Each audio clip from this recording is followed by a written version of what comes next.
আপনি যদি আমাদের চ্যানেলের নিয়মিত ভিউয়ার হয়ে থাকেন তাহলে হয়তো টাইটান বোয়া অথবা টি-রেক্সের ব্যাপার অবশ্যই জানেন।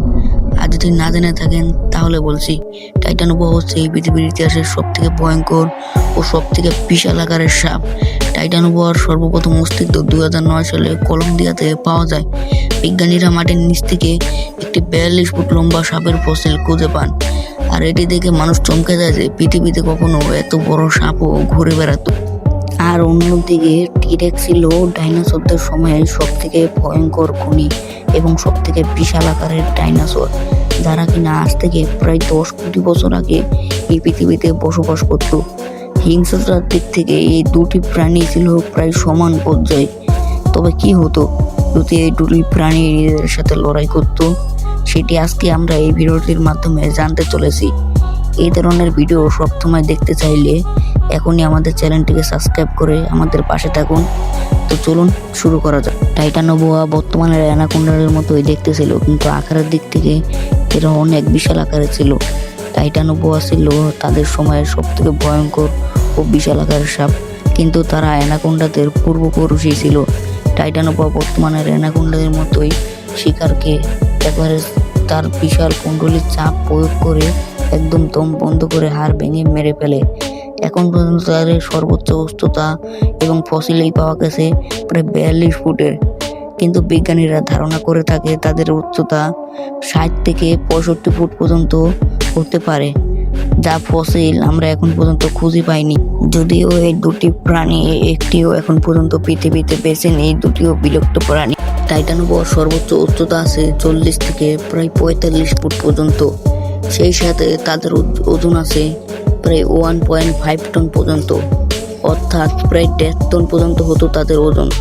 সায়েন্টিস্টদের কথা অনুযায়ী টাইটান বোয়া শিকার হচ্ছে যে এই পরিমাণ চাপ প্রয়োগ করতে পারত, তার সর্বমোট ওজন হতো প্রায় 185 কেজি। এখন আপনি হয়তো ভাবছেন টাইটান বোয়া মাত্র 185 কেজি চাপ প্রয়োগ করে কুমির এবং ডাইনোসরকে কিভাবে মেরে ফেলতে পারে।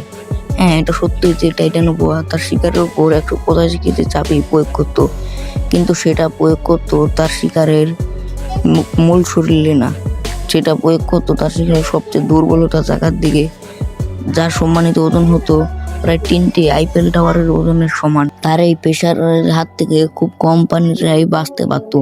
প্রাণী যত বড় হোক আর যত বড় শিকারী হোক না কেন, তার এই প্রেশারের থেকে কেউ বাঁচতে পারবে না। অন্যদিকে টি-রেক্স ছিল তাদের সময়ের সব থেকে ভয়ঙ্কর ও খুবই খুনি প্রকৃতির ডাইনোসর। আকাশ হোক বা মাটি, সব জায়গায় ছিল এই টি-রেক্সদের রাজত্ব, যার কারণে এদের ডাইনোসরদের রাজা পর্যন্ত বলা হতো। টি-রেক্স উচ্চতার দিক থেকে প্রায় 16 ফিট পর্যন্ত হতো এবং লম্বার দিক থেকে সর্বোচ্চ 43 ফিট পর্যন্ত হতো, এবং তার ওজন হতো প্রায় 14,000 কেজি পর্যন্ত। সেই সাথে তার দৌড়ানোর গতি ছিল প্রায় 45 কিলোমিটার পর্যন্ত, যার কারণে টাইটান বোয়া কোনোভাবেই তার হাত থেকে পালিয়ে বাঁচতে পারবে না।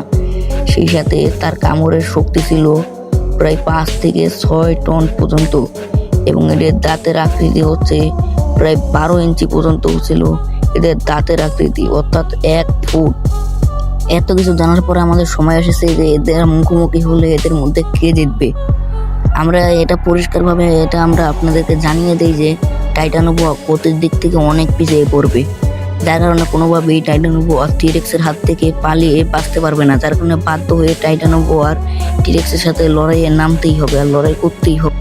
আর যদি টি-রেক্স টাইটান বোয়ার একেবারেই কাছাকাছি চলে আসে দৌড়াতে, তাহলে খুব সহজেই টাইটান বোয়া তাকে পেঁচিয়ে ধরে মেরে ফেলতে পারে শ্বাস বন্ধ করে। আর টাইটান বোয়া তাকে খুব সহজেই পেঁচিয়ে ধরবে এবং জিতে যাবে টাইটান বোয়া। আর টি-রেক্স যদিও তার কাছাকাছি চলে আসবে, কিন্তু টি-রেক্স দূরত্ব বজায় রাখবে। আর যদি কোনোভাবে টাইটান বোয়াকে একটি পাহারা দিতে পারে, তাহলে তার 14 টন ওজনের সামনে টাইটান বোয়ার মাথা একেবারে ফেটে যাবে, আর সেই সাথে জিতে যাবে টি-রেক্স। যার কারণে একেবারে স্পষ্টভাবে বলা যায় না যে এই লড়াইতে টি-রেক্স জিতবে বা টাইটান বোয়া জিতবে। তো আপনার মতে এদের মধ্যে লড়াই হলে কে জিতবে অবশ্যই আমাকে কমেন্ট করে জানান।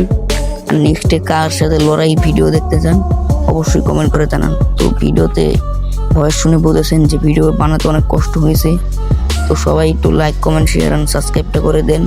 তো আজকের জন্য বিদায় নিচ্ছি। সবাই ভালো থাকেন, সুস্থ থাকেন। আল্লাহ হাফেজ। ইস হ্যাপি। Thank you.